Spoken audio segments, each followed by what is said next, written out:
అంటే కేసులో ఏం లేదన్నట్టు నా ఉద్దేశం ఏంటంటే, ఇప్పుడు నేను మొదలు చెప్తున్నాను. హేర్ హాయ్ మగన్ అంధేర్ నహి అని కోర్టు తీర్పును స్వాగతిస్తున్నాను. ఎందుకంటే మామూలుగా అది రాజకీయ నాయకులు అది వేరు. కానీ ఎందుకు స్వాగతిస్తున్నానంటే బేసిక్ గా ఆ కేసులో పసనే లేదు. అంటే ఖాయానై బియానై గిలాస్ పోటు దియా అని ఒక సామెత ఉంది. అదే దేర్ హై మగర్ అంధేర్ నహి అని కూడా ఉర్దూలో సామెత ఉంది. ఏమంటే ఆలస్యమైన న్యాయం. రెండు రాజకీయ పార్టీలు కొంచెం తనతో వ్యవహరిస్తాయి, వాళ్ళు అనుకూలంగా మాట్లాడతారు. కానీ మనం జనరల్ గా కోర్టు తీర్పుని ఎట్లా చేయవచ్చు అంటే, ఒకటి ఆ కేసులో ఏముంది ఏం లేదని తేల్చే క్రమంలో అన్ని తప్పుడు కేసులు పెట్టారు. చివరికి ఈ కేసులో ఏమీ లేదని తేలింది, మీరు అవసరమైతే మీ మీదనే కేసు ఎందుకు పెట్టకూడదని సిబిఐ వాళ్ళు అడిగింది కదా. ఇది చాలా కీలకమైన అంశం. కానీ రాజకీయ పార్టీలు హర్షం వ్యక్తం చేస్తాం అంటే వాడికి ఇష్టం లేకపోవచ్చు. కానీ ఈ కేసులో ఏమీ పసి లేకుండా అందరిని ఇరికించారు. ఇందులో ఏముంది కనుక కొండందవి ఇలకనైనా పట్టారా, మీరు చార్జ్ షీట్ వేసిన తర్వాత కూడా అందులో ఏమి లేదు కదా అని చెప్పి రావుసేని కోర్టు, నేను జడ్జి ఎవరికి పేరు కూడా మనం చెప్పొద్దు అంటున్నాను, పేరు వెల్లడిస్తున్నాను కానీ పేరు కూడా అవసరం లేదు. ఎందుకంటే రేపు తీర్పు అనుకూలంగా వస్తే ఒక మాట, తీర్పు వ్యతిరేకంగా వస్తే ఒక మాట మాట్లాడే ప్రయత్నం ఉన్నది కనుక అది నేను తీర్పు ఎవరిచ్చినా నేను రావుసేని కోర్టు, అది స్థానిక మనం ఏమంటారంటే సిబిఐ కోర్టు, సిబిఐ క్షేత్రస్థాయి కోర్టు ఆ తీర్పును ఆహ్వానిస్తున్నాను. ఎందుకంటే చూస్తున్నాం అంటే సిబిఐని ఈడీలను ఇప్పుడు కాదు, అప్పుడు కాంగ్రెస్ ప్రభుత్వంలో ఇప్పుడు బీజేపీ కూడా రెండు కూడా తమ పెంపుడు కుక్కర్లాగా, పెంపుడు చిలకల్లాగా, అంటే కొంచెం చిన్న పదం అవుతుంది, పెంపుడు కుక్కర్లాగా సందర్భాలు ఉన్నాయి కాక వాడుకున్న సందర్భం చూసాం.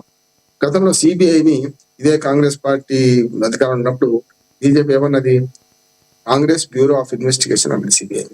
ఇప్పుడు బీజేపీ బ్యూరో ఆఫ్ ఇన్వెస్టిగేషన్ మారిపోయిందంటే ప్రభుత్వం ఎవరంటే వాళ్ళకు ఊడిగం చేస్తుంది ఈ కోర్టులు చూస్తున్నాం. ఈ దశలో చూస్తే మనకు అర్థమవుతుంది ఏంటంటే, ఈ కేసులో కూలంకషంగా అన్ని బాధలు ఉన్న తర్వాతనే కేసులో ఏమీ లేదని 23 మందికి క్లీన్ చిట్ తెచ్చుకుంటూ అసలు కేసులో ఏం లేదని చెప్పి ఉల్టా నివేదించి అని నేను కూడా అంటున్నాను. నిజంగా అడ్వకేట్ గా ఇప్పుడు ఎవరైతే వీళ్ళ విలువైన జీవితాన్ని, కేజ్రీవాల్ గారు నెలల తరబడి జైల్లో ఉన్నారు, సంవత్సరాల తరబడి, కవిత ఉన్నది, సిసోడే ఉన్నారు, వాళ్ళ మంత్రివర్గం చాలా మంది మంత్రులు ఉన్నారు, లేకుంటే ముఖ్య నాయకులు ఉన్నారు, వీళ్ళందరి జీవితాన్ని ఎవరు తిరిగిస్తారంటున్నాను. చాలా రకరకాల ఖననం చేసిన వాళ్ళు ఉన్నారు. ఏమంటే లేడీ అని చూడకుండా కూడా కవిత గారిని ఇష్టం అన్నట్టు మాట్లాడే సందర్భం చూసాం. ఎట్లా పడితే అట్లా ఒక లిక్కర్ రాణి అని రకరకాల పేర్లు పెట్టారు చేశారు. అందుకని ఎప్పుడు కూడా రెండు ఉంటాయి లక్ష్మణ, మగవాళ్ళ మీదనేమో అవినీతి పరుడని ముద్ర వేయడం, ఆడవాళ్ళ మీద శీలం మీద ముద్ర వేయడం, రెండింటితో చాలా వీక్ అవుతారు. అందుకని కేజ్రీవాల్ నాకు మంచి మిత్రుడు, కేజ్రీవాల్ గారితో నాకు ఆయన పార్టీతో ఏం సంబంధం లేదు. కానీ కేజ్రీవాల్ గారు అంతకుముందు అన్నా హజారేతో కలిసి పనిచేసినప్పుడు మేమంతా కూడా హమారా పైసా హమారా హిసాబ్ అని ఢిల్లీలో సుందర్ నగర్ కాలేజీలో పనిచేసాం. శీలా దీక్షిత్ ముఖ్యమంత్రి ఉండే అప్పుడు పనిచేసినాం. అందులో మేము మా పైసా మా లెక్క చూపించండి సమాచారం కోసం పోరాడినాం.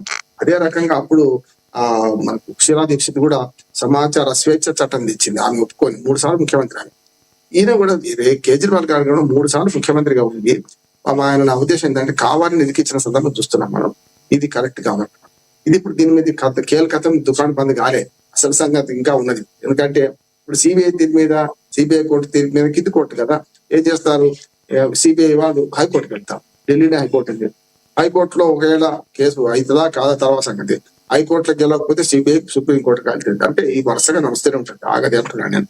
కాకపోతే స్టే దీనికి ఈ తీర్పు మీద స్టే ఇవ్వమని పెట్టుకుంటారు, మేము పైకోర్టుకు పోతామని అప్పీల్ చేసుకుందామని అవకాశం ఏమి కోరుతుంటారు సిబిఐ, అది ఇస్తుందని నేను అనుకుంటున్నాను. కానీ ఈ ప్రభుత్వానికి నా సలహా ఏంటంటే వీలైనంత వరకు స్టే పైకోర్టుకు ఒకటి అంటున్నాను.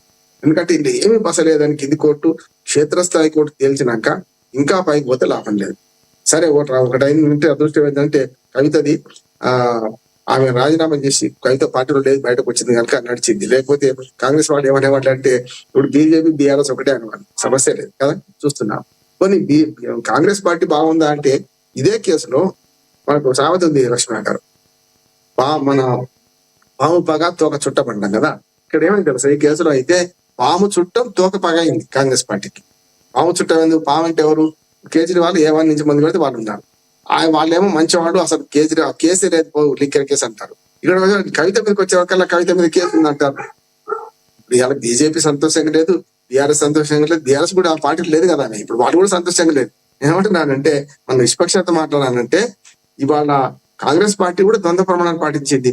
ఆనాడు కేజ్రీవాల్ మంచోడు మీరన్నట్టుగా రామ్మోహన్ గారు, ఇప్పుడు ఏదైతే మీరన్నట్టుగా ఇప్పుడు బీఆర్ఎస్ పార్టీలో లేకపోవడం వల్ల ఒక రకంగా చెప్పాలంటే బీఆర్ఎస్ కూడా అంత బాగా అనిపించదు.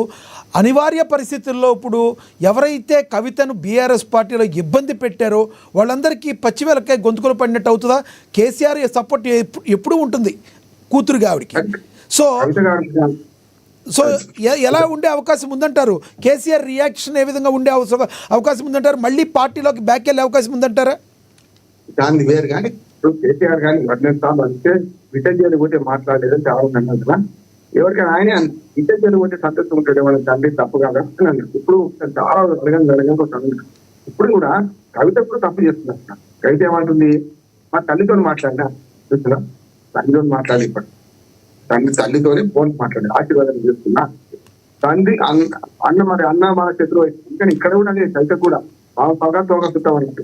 ఇప్పుడేమో బాగా చుట్టమైతే తోక పడిపోతుంది. తల్లి మంచోళ్ళు, ఆమెకు మరి అన్నాను వీటి మంచోళ్ళు కదా, అందరూ వయసు కదా. అందుకనే నా కుటుంబము నా జాగ్రత్త కుటుంబం అంటుంది. సన్నాయి నొప్పులు వద్దంటుంది. కవిత కూడా చెడు సంతోషాన్ని కుటుంబ సభ్యులు మంచుకోండి, పార్టీ వాళ్ళతో మంచుకోండి. బీఆర్ఎస్ పార్టీ వాళ్ళందరూ పోలేదా ఆమె దగ్గరికి? అక్కడ ఏది పరామర్శకు పోలేదా? సత్యవతి రాథోడ్, సబితా ఇంద్రారెడ్డి, కేటీఆర్, హరీష్ రావు, ఎవరు పోయి చెప్పండి, అంతా పోయింది కదా. అంటే ఇప్పుడు ఏంటంటే పగ అయింది కనుక ఇప్పుడు వాటి సంతోషాన్ని కూడా పంచుకునే ఏమీ లేదు. అందుకని ఒక టైం అయింది. ఆమెకు ఒక డిసడ్వాంటేజ్ ఉంది మన దాకా. ఏంటంటే బీఆర్ఎస్ బీజేపీ ఒకటే అనే విమర్శలు ఎదుర్కొని చూసిండ్రా, వాళ్ళిద్దరు కలిసిండ్రు అని కాంగ్రెస్ పార్టీకి అవకాశం ఉంటుండే. ఇప్పుడు ఆమె ఆ పార్టీకి లేదు కదా. ఇప్పుడు వాళ్ళిద్దరు కలిసిందని మేము లేదు కదా ఇక్కడ. అందుకని ఇవన్నీ రాజకీయంగా పక్కన పెడితే ఒక కేసు విషయంలో మాత్రం నేను ఏమంటున్నా అంటే, ఈ కేసులో ప్రభుత్వం చేసింది తప్పని తేలింది. ప్రభుత్వం సిబిఐ ద్వారా కేసులు పెట్టడం తప్పని తేలింది. ఇంకో మాట కూడా చెప్తున్నాం, అంతకుముందు కాంగ్రెస్ పార్టీని ఎట్లానో ఇప్పుడు బీజేపీ కూడా అదే చెప్తుంది. ఏంటంటే ఎవరైతే మనకు సుజనా చౌదరి, మనకు మన సీఎం రమేష్ చాలా మంది మీద కేసులు పెట్టేసిన సందర్భాలు వాళ్ళు పార్టీలు జరగనే మనకు నిష్కలంకులు సచ్చరితులు అయిపోయింది కదా. అట్లా ఉంది సమస్య. తమ పార్టీలో జరిగితేనేమో వాళ్ళు నిర్మా పౌడర్, వాషింగ్ పౌడర్ క్లీన్ అన్నట్టు అట్లా అయిపోతారు. పార్టీలో జరగకపోతేమో వాళ్ళు తప్పుడు వాళ్ళు అవుతున్నారు కదా. అందుకనే సమాఖ్య స్ఫూర్తి దెబ్బతీస్తుంది బీజేపీ. మొత్తం దేశంలో ఇట్లాంటి ప్రతిపక్షాల మీద కేసులు పెడుతుంది.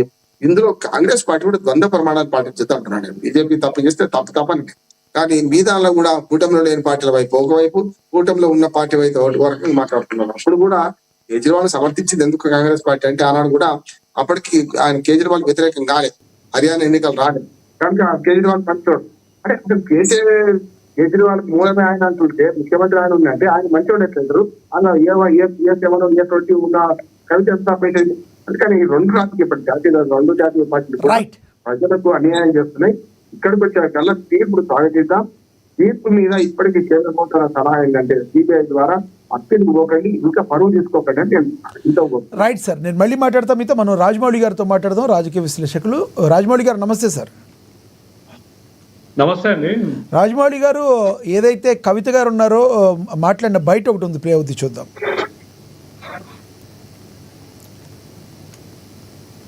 आपके फादर एंड ब्रदर, ये खुशी क्या आप साझा करना चाहेंगे केसीआर गारू के साथ, केटीआर गारू के साथ?